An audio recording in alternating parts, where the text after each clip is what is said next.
you know, I'm gonna just run this by y'all. People who don't know how to be by themselves bother me just a little bit, because at a grown age, I don't have every day to sit in somebody else's company. I don't have every day to stop by somebody's house. I don't have every day for you to stop by my house. We can't spend hours and hours on the phone every day. People who don't know how to be by themselves are scared of their own company, who don't take accountability, who don't look at themselves in the mirror, who don't own up to stuff. They go and sit around people all day, every day, because they don't like themselves. No, like how you don't enjoy your own company, like how you never want some time to yourself. Like always pulling up on somebody always pulling up on you. You always on the phone. You always in somebody else's company. Like, I don't know. I don't know. People like that, I kind of steer away from, because like you have no clue who you are, do you? All right, bet. Not without the validation of others. You have no idea. I'm about to go wash my truck right now, man. I'm gonna go for a walk. I am not concerned with others. And also that reverse psychology thing I keep seeing people do, where they're saying, oh, humans aren't meant to be alone or single. Women aren't. You can quote that Bible verse all you want, where it says something like a man not supposed to be alone, but it also says a man would rather live on the roof of his house than in the home with a quarrelsome woman. If you're going to talk about it, talk all the way about it. I hear y'all quoting that a lot. Men can be alone just fine. Only women get lonely. And now, what are some things you look for in a man? I look for a man who is respectful, also ambitious. Okay. And now, what are some of your deal breakers?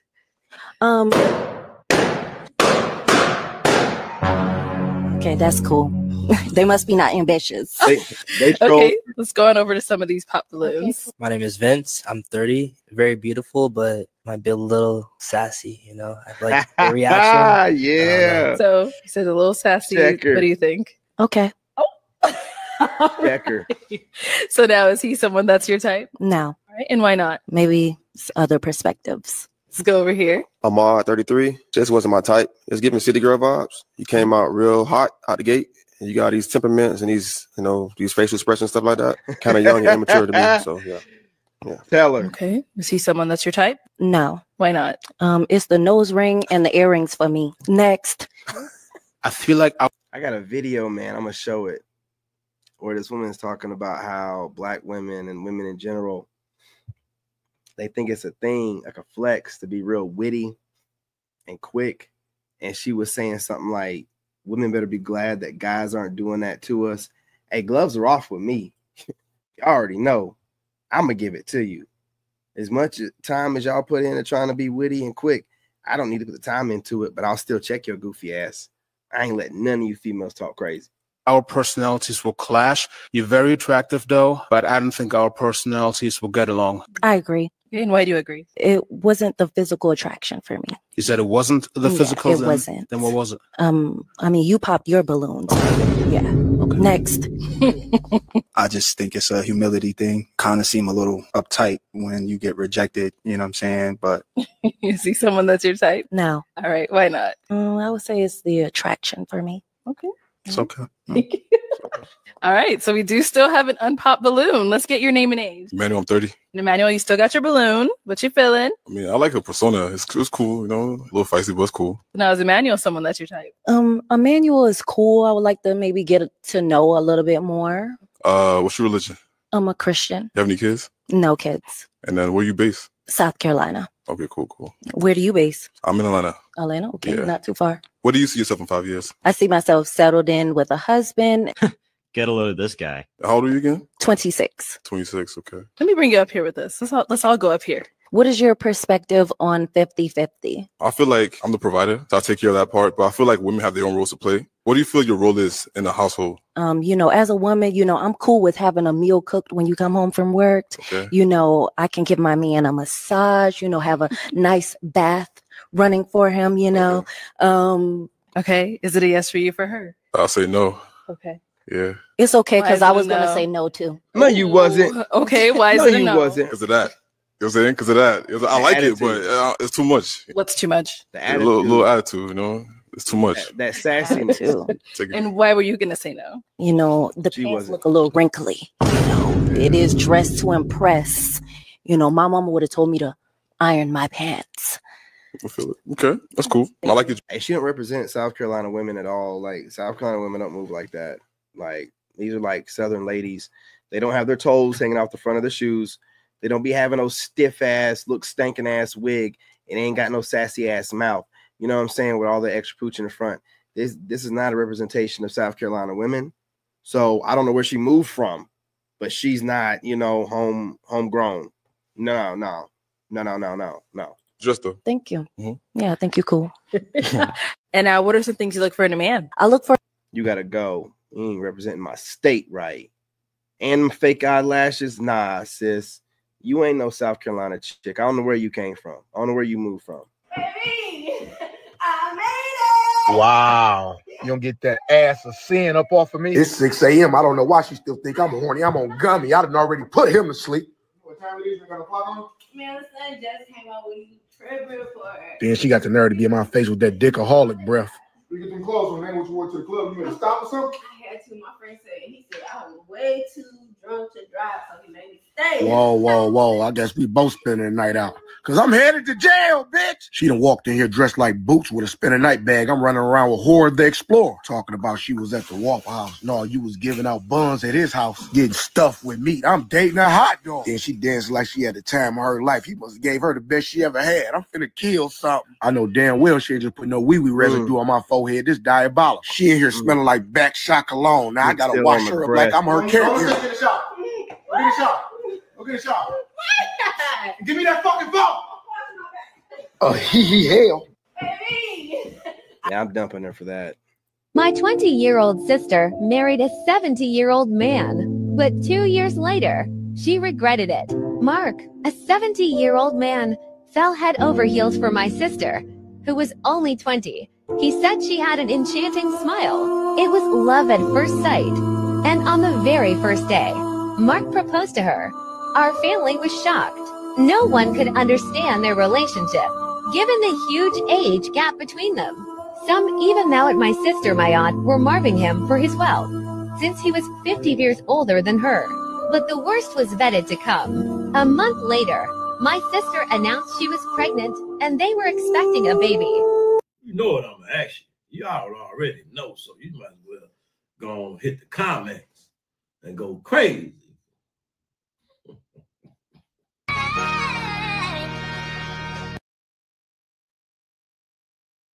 Yes, I think a man can be loved, and often men are loved if they do not have money or can't afford to be a provider.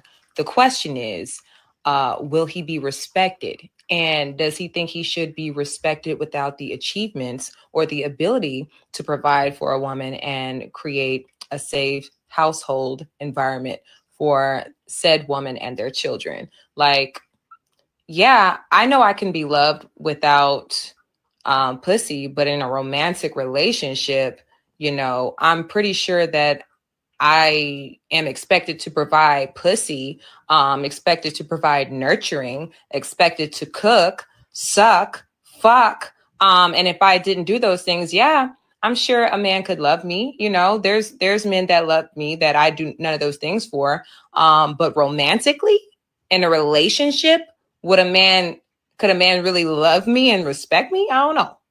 Yes, I think a man can be loved, and often men are loved if they do not have money or can't afford to be a provider.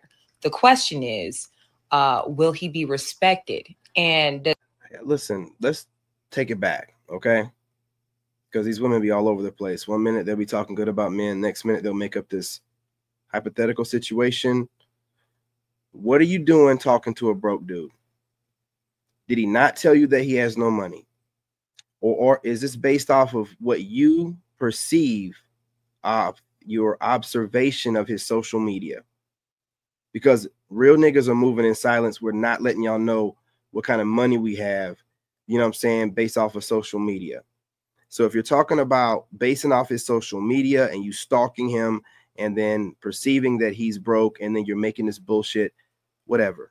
If the guy told you that he's broke, what is this conversation about then? You know not to be talking to no broke man. And if you're perceiving a man to be broke based off the social media that you see, then you're a damn fool and you don't deserve a good man. Period, point blank. Okay? These hypotheticals that are based off of nonsense make no sense. What do you mean he's broke? You know you don't want a broke man. Did you not know he was broke before you started talking to him? Or is this not even a man that you're with? It's some proxy man that you're observing, stalking online, and you think that he's broke based off of whatever you see online, but you don't know nothing. I'm tired of y'all talking in stupid ass circles, babbling, man. I'm tired of it. 5 signs God is drawing you towards someone. Y'all ready? Stupid-ass babbling. Let's get into it. Number 1, a strong, unexplainable attraction. Feeling a deep pull towards someone that goes beyond the physical. It's almost like you know them, but you don't. Number 2, constantly thinking of this person in a positive light. You know what gets me about a lot of stuff these women are saying online? I'm going to need for y'all to start being more specific. We want to know, are you talking about some guy that you're talking to, or are you observing men that you like online and then you're making this shit? Because this shit is so vague. They could really be just observing a lot of men online and then making this crap off of it. We want to know, are you talking to someone and you're basing this off of that? Or are you observing men online and then you're just putting yourself in this proxy relationship?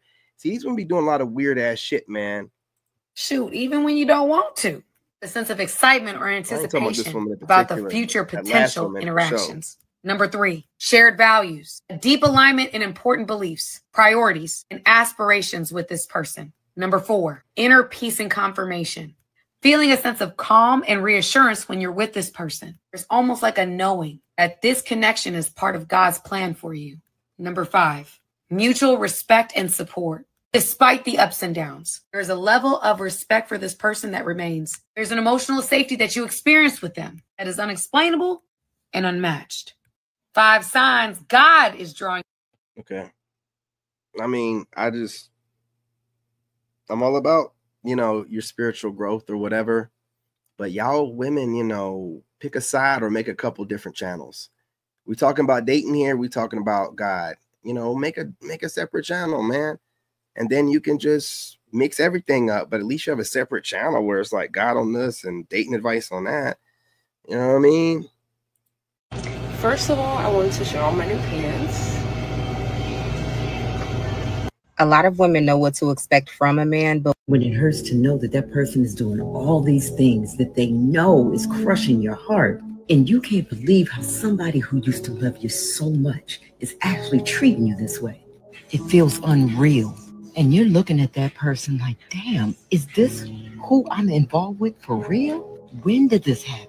How did this happen? And you seriously don't have any answers because you've put your best into this person. You've put your best into this relationship. Yet still, they gave you their tail to kiss. And they can give you all kind of reasons why they did what they did, why they don't want to fix it. Oh, my favorite, how they're always going to blame you for everything. Things you said and did, even the things they said and did.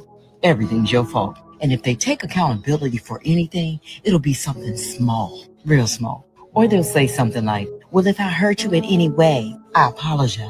But it was only because you. That's exactly what my ex-wife said to me, man, when she ran away for like 30 days or 36 days and came back. And I told this person, I'm like, you broke my heart. And she says, I'm sorry for whatever I did that hurt you. That's when you know, man. That's when you're like, oh, shit, I'm dealing with a devil. Man, I ran so fast, man. I ran so fast. When you say that to somebody and they disheart, okay, bet. See ya. You know what I mean? Don't play with me. You did this, or I wouldn't have done this. Some people act like they're so allergic to any type of accountability. Whatever they do has to be your fault. Can't be just because they lack character, because they fell out of love maybe, or just didn't want to be in a relationship anymore, but they were too selfish. They were cowards. They didn't want you, but they didn't want to let you go because they don't want nobody else to have you in case things don't work out on the outside. Look, it's not just men. There are women doing the same thing. Yes. And it's not most men, and it's not most women. Because you don't know most men and you don't know most There women. it is. This whole world, you call it most men or most women. Could be most of the ones you chose. I love you, be well. When it hurts to know that that person is doing all. That's why it's always best to just say females and women, because, You know, if you say most or all and you sound ignorant as hell. I know she was preaching to some of y'all, man, because a lot of what she was saying resonating with me, man. That's how they are, man. What you have to realize is that person never really cared like you cared to begin with, and that you learned a valuable lesson, and to take that lesson and move on and not hold any malice for nobody. But don't you ever let that person around you in your energy contact you in any kind of way. Let that be their karma, man. They never get to not even you know what I'm saying? Not even get a hey big head message from them, right? Unpopular opinion. You want to see a move from God? Let's get into it. The Bible says without faith, it is impossible to please God. If you notice, most Bible characters started their journey off with God making them a promise or giving them a dream. And how they responded to that promise, the level that God elevated them to. Meaning that if I believe God has given me a promise or that he's given me a dream, we all have dreams. How I choose to live my life from that point moving forward determines how God moves. You move, God moves, just like that. He responds to faith, not faith that's inflexible and rigid, faith that gives God the ultimate power and control. I have a faith that says, okay, God, not my will, but yours be done. I'm going to be obedient. And however you make this thing happen, I surrender. Now that's challenging, family, I know. Problem is, a lot of us want to see God move. Be praying for a move from God every day. But we struggle with patiently trusting God completely to where we choose to walk in obedience, even when it doesn't make sense to us, even when it doesn't look like nothing's happening. Or we struggle with completely relinquishing control, being so rigid and inflexible about how we want things to go. And that expresses a lack of trust that God's way is truly better, even if it's not how you envisioned it to be. First truth, that's why that prayer you've been praying hasn't been answered. Let me ask you something. Have you truly surrendered it? And y'all know what I'm talking about when I say it. No. Have you moved in faith and been obedient to the way God has called you to be? Or are you in your own way? You want to see a move from God? Let's get into it. Man, I'm telling you, I ain't going to hold y'all any longer. I'm going to leave it on that. You know what I'm saying? You just got to be, you know, because a lot of people can say some stuff that sounds pretty good. But what are they saying? And are they living up to what they're saying? Amazes me how some people can say stuff with a straight face, knowing all the stuff they got going on in the background. Be careful out there, y'all. Anyway, smash that like button. Go ahead and subscribe. Join the tribe. I mind my business. You guys comment down a lot. You know I'm about to make this major move. I ain't got no animosity towards nobody. I did the work, you know, grinded my ass off, man. And I get to reap the benefits of my labor, right? So keep doing the same. Stay focused, man. Do not let these women knock you off with some of the stuff that they're saying that sounds good with their pretty face. But then, like, you look into them a little bit, you know, it's like, I don't know if you're really living like you're talking. Sounds nice. I don't think you're really living like that. You know what I'm saying? So be diligent, careful, be cautious. Hit that like button, subscribe, join the tribe, set the notification bell. What are you waiting for? And share the live stream, you guys. That's what's happening. And I'm your brother, and I'm out, man. I got Instagram. In this game, you gotta have that dog in you. Made in America.